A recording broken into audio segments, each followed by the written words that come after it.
तरह की बातें हैं। मैं हमेशा अपनी अपनी बातों को शुरू करता हूँ, मैं रचना पढ़ता हूँ कि हमें क्या चीज़ें याद रखनी है। आज हम बहुत सारी चीज़ें भूल गए हैं। मेरे गला इतना साथ नहीं दे रहा है क्योंकि मैं जहाँ-जहाँ गया हूँ, मेरा अंदाज़ थोड़ा अलग है। मैं चाहूँगा आप सभी मेरे साथ राष्ट्र वंदना में जुड़ेंगे, राष्ट्र आराधना में जुड़ेंगे।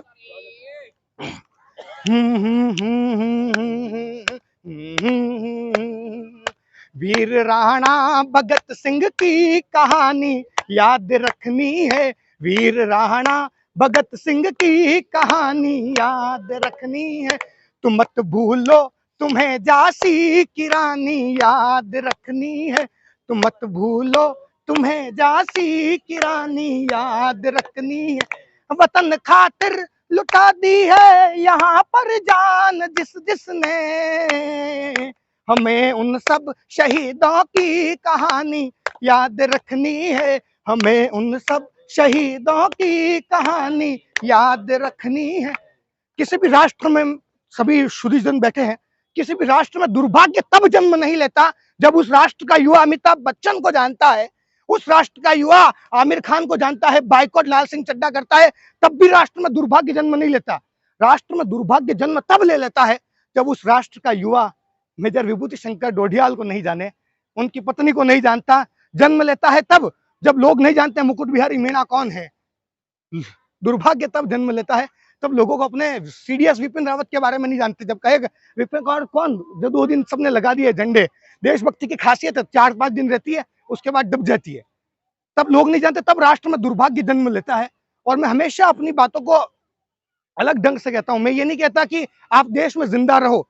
कोई अटल बिहारी वाजपेयी ने कहा था भारत कोई भूमि का टुकड़ा नहीं है, आपने खूब स्टेटस देखा है, मैं उस बात को दोहराऊंगा नहीं, आप तक बस उसकी छवि पहुंचा रहा हूं। और एक बात कहता हूं कि हम देश में जिंदा रहे या ना रहे, इस बात से कोई फर्क नहीं पड़ता। फर्क इस बात से पड़ता है कि हमारे अंदर देश जिंदा है या नहीं। मैं अपनी 4 पंक्तियां पढ़ के स्थान लेता हूं क्योंकि मैं पूरी तरह तैयार नहीं हो पाया, लेकिन एक छोटी सी नज्म उससे पहले आप सभी के बीच पढ़ता हूं। हर पंक्ति में आपको व्यंग मिलेगा। एक छोटा सा व्यंग संभालना सर। मैं मूलतः व्यंग लिखता हूं कि अपन जिस तरह से अखबार पढ़ते हैं उस तरह मैंने लिखा था कि चुनाव है खबर छपी है अखबार में, चुनाव है खबर छपी है अखबार में, अब देशभक्ति बिकेगी बाजार में। जिस तरह से आप तमाम तरह की अपन जो देख रहे हैं, जिस तरह से चुनाव आते हैं तो तमाम पार्टियों के, तमाम राजनीतिक दलों की देशभक्ति अचानक से जन्म ले लेती है। तब पढ़ता हूं कि वो मिले तो कहना बात बेचता हूं, घूम घूम नगर नगर शहर शहर अपनी हंसी रात बेचता हूं। वो मिले तो कहना कि बात बेचता हूं। अगर भूखमरी है देश में तो रहने दो मुझे क्या। अगर भूखमरी है देश में तो रहने दो मुझे क्या। मैं मंदिर मस्जिद घूम घूम अपनी जात बेचता हूं। वो मिले तो कहना बात बेचता हूं। यहां मैं किसी ऐसे व्यक्ति का जिक्र नहीं करना चाहूंगा कि वो जब किसी मस्जिद में जाते हैं तो टोपी पहन लेते हैं और मंदिर में जाते हैं तो जिन्हें उद्धारण कर लेते हैं। आप सब पहुंच जाओगे, वैसे पहुंच गए हो। वो क्या सोचते हैं मेरे बारे में मुझे इससे फर्क नहीं पड़ता। वो क्या सोचते हैं मेरे बारे में इससे मुझे फर्क नहीं पड़ता। मैं वो शख्स हूं जो कभी शह तो कभी मात बेचता हूं।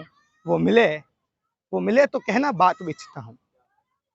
मुझे कितनी भी सुविधाएं दे दो, कश्मीर के संदर्भ में शेर पढ़ता हूं कि मुझे कितनी भी सुविधाएं दे दो मैं सुधरूंगा नहीं।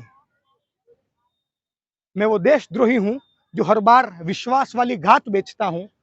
और वो मिले तो कहना कि बात बेचता हूं।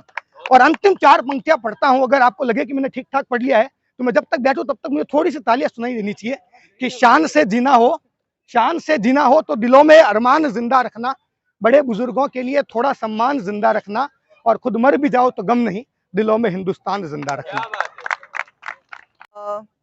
एक छोटी सी रचना है जो आज की बहुत ताजा रचना है। थोड़ी उथल पुथल हो सकती है क्योंकि बिल्कुल ताजा रचना है, लेकिन कोशिश मेरी है कि मैं अपने अंदर के देश को आप तक पहुंचा पाऊं। मेरी कविता का शीर्षक है भारत। भारत क्या है मेरे लिए, भारत क्या है मेरे लिए, देश की परिभाषा क्या है। भारत क्या है मेरे लिए, देश की परिभाषा क्या है।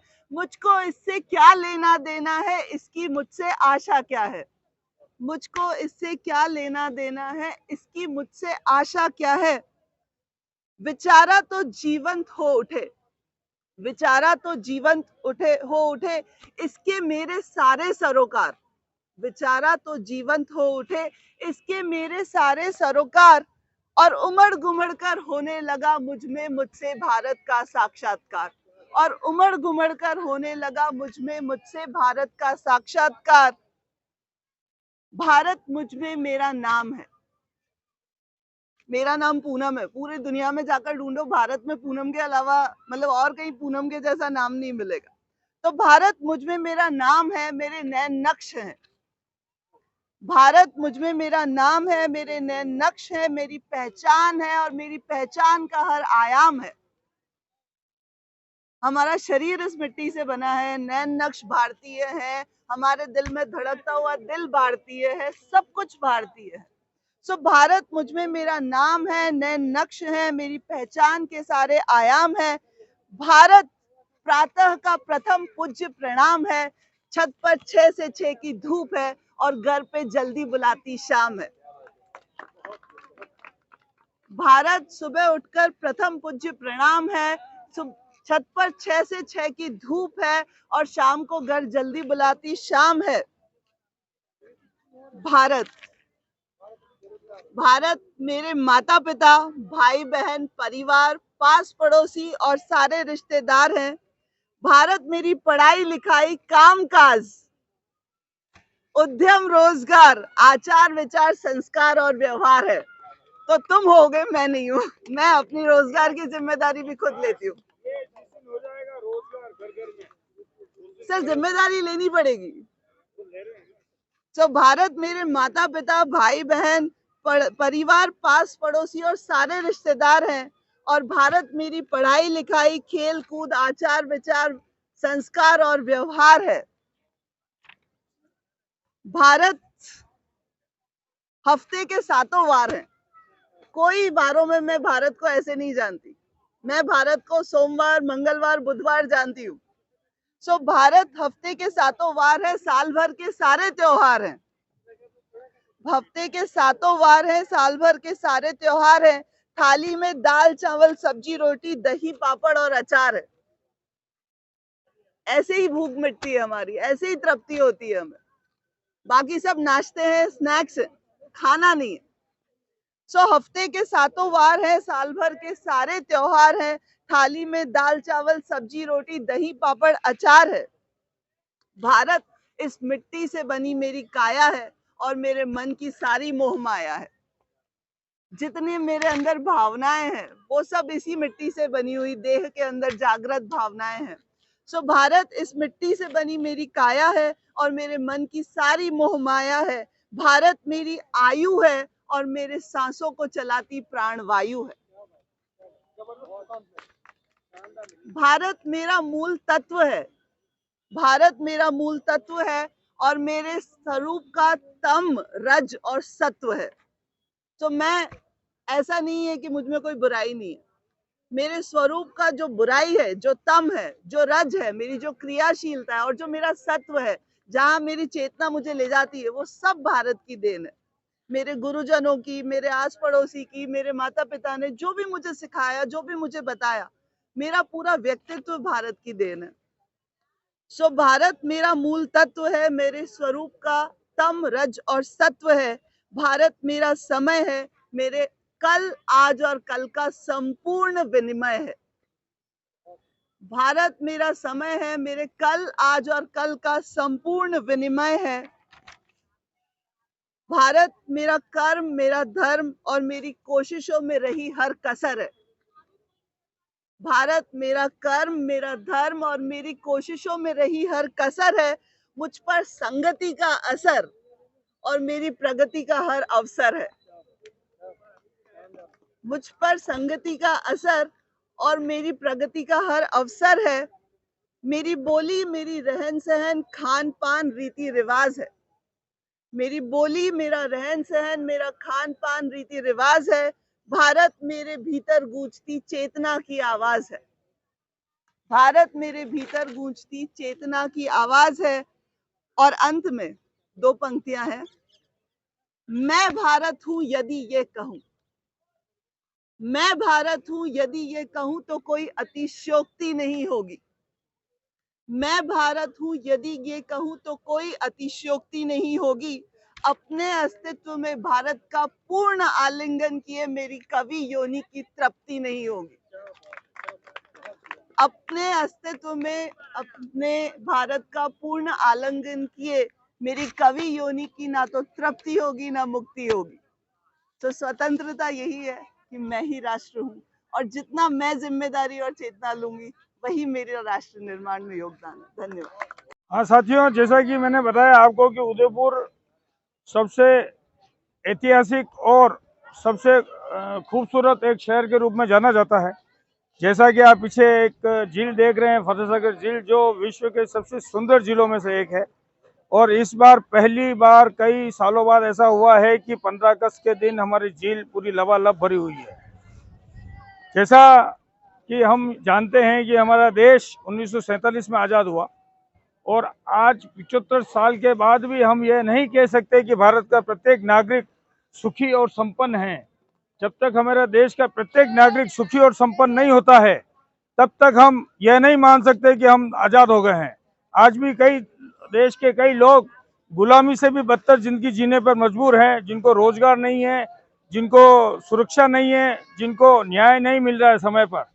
और हमारे देश के कई ऐसे अधिकारी हैं जो भ्रष्टाचार कर रहे हैं, और उनको किसी भी तरह की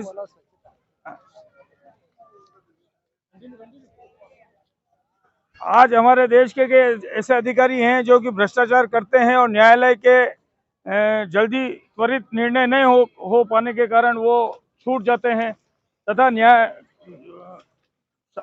ईमानदार नागरिकों को समय पर न्याय नहीं मिल पाता है।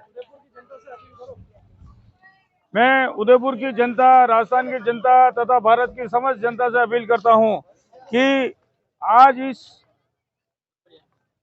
समय में हमें ये तय करना है कि भारत हमारा देश है, हम भारत के मालिक हैं, नागरिक हैं एवं भागीदार हैं। क्योंकि मैं आपसे ये कहना चाहता हूं कि ये देश हमारा है, हमें इस देश को बेहतर बनाने के लिए हर संभव प्रयास करना है। देश में हो रहे भ्रष्टाचार के खिलाफ हमारी आवाज उठानी है, तथा हमारे को एक निर्णय लेके हमारा एक विचार, मजबूत विचार लेकर हमें आगे बढ़ना है। तथा देश के राजनीतिक दलों को भी हमें ये बता देना चाहते हैं कि हमारे देश का निर्माण होना चाहिए, तथा प्रत्येक नौजवान को रोजगार भी मिलना चाहिए।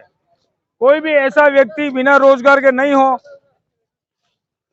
कोई भी व्यक्ति बिना रोजगार के नहीं रहे, तथा किसी भी व्यक्ति को सुरक्षा मिले, न्याय मिले। तथा हम सब, यह तभी संभव होगा साथियों कि जब हम धर्मनिरपेक्षता के साथ में, राष्ट्र का ध्येय वाक्य है सत्यमेव जयते। और मैं आपसे कहना चाहता हूं, इस भारत को बेहतर बनाना है तो भ्रष्टाचार मुक्त करना पड़ेगा, तथा लूट और अपराध से मुक्त करना पड़ेगा। हमारी न्यायपालिका बेहतर हो, कार्यपालिका बेहतर हो और विधायिका भी बेहतर हो। ये संघर्ष सिर्फ मेरे लिए नहीं है, ये आपके लिए भी है, ये देश हित के लिए भी है, और ये देश निर्माण के लिए भी है। क्योंकि हम ऐसा देश बनाना चाहते हैं कि दूसरे देश से हमें तुलना तो नहीं करनी है, पर हम ये चाहते हैं जो हमारे पास उपलब्ध संसाधन है उसको हम बेहतर तरीके से आगे बढ़ाएं, ताकि उसका लाभ पूरे देश के, भारत के सभी मतलब देशवासियों को मिले। इसलिए देश सिर्फ किसी एक धरती का टुकड़ा नहीं है, वो देश देशवासियों से बनता है। सभी के चेहरे पे मुस्कान आए, सभी सुखी रहें, सभी संपन्न रहें, सभी संतुष्ट रहे, उस स्थिति तक पहुंचे हमारा देश, तभी हमारा देश विश्व गुरु बन पाएगा। और हम उसके लिए भाईचारा, एक दूसरे के संगठन होते हैं, तभी आगे बढ़ पाएंगे। तो हमने भ्रष्टाचार मुक्त भारत का मुख्य रोल ये है कि हमारे शरीर में बीमारी है उसको हम दूर नहीं करेंगे, तब तक सही स्वस्थ नहीं होंगे तो आगे कैसे बढ़ेंगे। वही इस देश की थोड़ी अवस्था है। हमने देखा कि प्राइवेट स्कूल लूट रहे हैं लोगों को, मतलब जो साधारण आय वाले लोग हैं, जो एक बच्चे को उसमें एडमिशन कराते हैं, एक बच्चे की 5,000 रुपये महीना फीस है, 2 बच्चे हैं 10,000 रुपये हो जाएगी, तो वो लोग दे नहीं पाते हैं। अगर कई मेरे साथियों को एनालिसिस किया कि वो फीस दे देते हैं तो खाना खाने की दिक्कत आ जाती है, तो हमने उसके ऊपर गहन रिसर्च किया। तो हमने देखा कि भाई इसके लिए फीस एक्ट बना हुआ है, और फीस एक्ट का ये है कि आप लागत से अनुसार फीस ले लो। अगर लागत से फीस लेती है तो वर्तमान में जो प्राइवेट स्कूल फीस ले रहे हैं तो उसकी 50% आ जाएगी, और सरकार अपना योगदान देगी तो 1000-1100 रुपए महीना फीस हो जाएगी। तो आप अपने बच्चे का पेट काट कर उसको शिक्षा दे रहे हैं, ये भी मेरे को उचित नहीं लगता है। शिक्षा तो मुफ्त होनी चाहिए प्रत्येक बच्चे की, और सभी को शिक्षा मिलनी ही चाहिए। मतलब चाहे हमने देखा अभी हमारे एक भाई ने बड़ा बोला कि एक जो बालिका मजबूर है अपने जीवन यापन के लिए, गुब्बारे बेचने के लिए, उसको शिक्षा से तो वो वंचित है ही है। तो हमें पूरे देश की तरक्की के बारे में सोचना है। मतलब हम दूसरों की तरक्की के बारे में थोड़ा थोड़ा योगदान देंगे तो शायद हो सकता है कि हम आज एक कारवां, जो छोटा कारवां है वो बड़ा होता चला जाएगा। एक दूसरों को समावेशी भी सोचना पड़ेगा, दूसरों को मतलब हमें दूसरों लोगों को स्वीकार करना पड़ेगा। दूसरों को हम स्वीकार नहीं कर पाते हैं, यही हमारी तकलीफ हो जाती है। जैसे ये अक्सर मैं हिंदू मुसलमान के लिए बोल दूंगा कि मुसलमानों को लगता है कि यार इसको तो हम स्वीकार कर ही नहीं पाएंगे क्योंकि वो हमारा धर्म का नहीं है। मगर जब आप उनके बीच में जाओगे, मुसलमानों के बीच में, मैं जाता हूँ कई बार, वो भी हमारे जैसे ही लोग हैं। खान पान का फर्क पड़ सकता है, उनकी सोच भी वैसी है जो हमारी है, उनकी भी देश के प्रति वही सोच है जो हमारी है। सिर्फ एक नफरत की भावना पाली जा रही है। पर धीरे धीरे जब हम हमारा दिल बड़ा करेंगे, हम लोगों को समावेशी करेंगे, अपनाएंगे, तो ये चीजें खत्म होती चली जाएगी और हमारा देश चार रंग नहीं, मतलब विभिन्न रंग, सबके सोच विचार। आप चाहे कोई, हमने जो शुरुआत की है इसमें हमने सभी विचारधारा के लोगों को लिया है, चाहे वो किसी भी राजनीतिक विचारधारा को हो, जब तक हम उसको मानते हैं, जब तक कि वो देश विरोधी ना हो।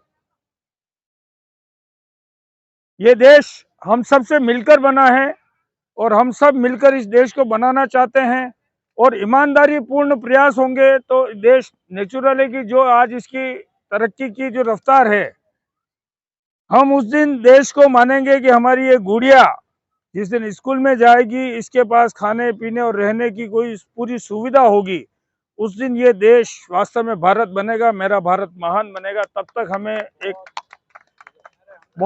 मैंने भी एक कविता लिखने की कोशिश की, अभी लिखी नहीं है, खाली 2 लाइनें।